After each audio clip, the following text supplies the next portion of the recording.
И да покажем, че не може някой друг да решава нашето бъдеще. Че не искаме партията ДПС да управлява България и да определя бъдещето на нашите деца.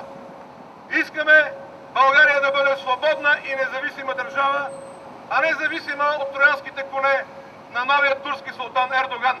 Ето това искаме. Казва се обаче, че Външно министерство отново е проспало един важен въпрос за България. И завете, а в Република Турция, където живеят едни хора, които доброволно напуснаха България. Оставка! Оставка! Оставка!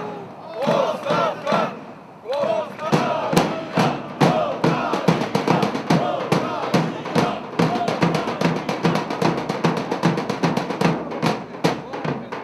Бившият министър на вътрешните работи, Цветлин Йовчев, на която сила е пред ясната цел, на ясната молба, да иска помощ от Турция всякаква.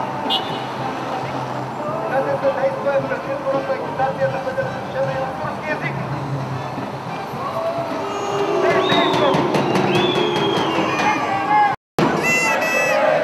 Турски мегерета, защото обслужват точно интересите на Република Турция.